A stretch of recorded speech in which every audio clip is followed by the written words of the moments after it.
Ces états généraux de l'immigration sont une belle réussite. 34 ans après, on a prouvé qu'on pouvait faire un constat commun. Ceux qui nous racontent des fables nous disant que l'immigration est une chance pour la France, que l'immigration nous rapporte de l'argent, là c'est documenté avec des rapports publics produits par des administrations françaises, là en ce moment, alors que Emmanuel Macron est président de la République. Donc je pense qu'il faut point par point démonter ce discours et dire non seulement nous avons le droit de contrôler les frontières pour empêcher les entrées illégales, mais nous avons le devoir, parce que c'est inscrit dans notre droit et c'est ce que souhaitent les électeurs. Moi je le redis, on ne peut pas obliger à l'assimilation. Il faut obliger l'insertion, c'est-à-dire le fait que toute personne qui arrive sur le sol n'a aucun autre choix que de respecter les principes et valeurs qui structurent la vie sur le territoire de la terre d'accueil.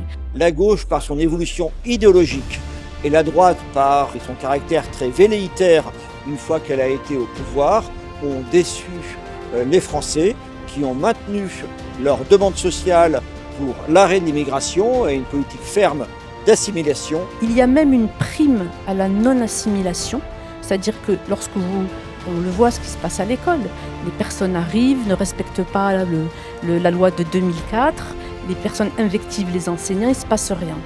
Donc il y a cette prise de conscience et on ne peut pas être attirant pour les autres, se faire respecter et encore pire se faire aimer si on verse continuellement dans la repentance, si on accuse son propre pays de crimes contre l'humanité.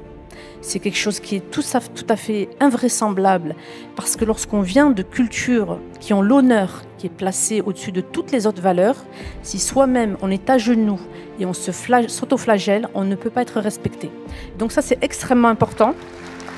Donc je pense que mon message en tout cas aujourd'hui c'est de dire nous devons tenir fermement, nous devons restaurer l'idée de la frontière extérieure. C'est pour cela qu'aujourd'hui de plus en plus de Français se tournent vers le Rassemblement national et c'est pour ça aussi qu'une structure telle que le RPR, comment dirais-je, renaissant de ses cendres, eh bien cette structure peut permettre à beaucoup de Français qui ont cru à un moment donné à la capacité de la droite à agir selon ses principes, eh bien tout cela converge vers une victoire possible en 2027. Autour de Jordan Bardella, autour de Marine Le Pen, mais au-delà également du Rassemblement national. Et c'est la raison d'être du RPR, c'est rassembler tous ceux qui croient en la France au-delà des partis politiques pour faire un trait d'union avec tous ceux qui se retrouvent ni dans Macron ni dans Mélenchon, qui veulent sauver leur pays, quelle que soit leur étiquette politique. C'est le début de la construction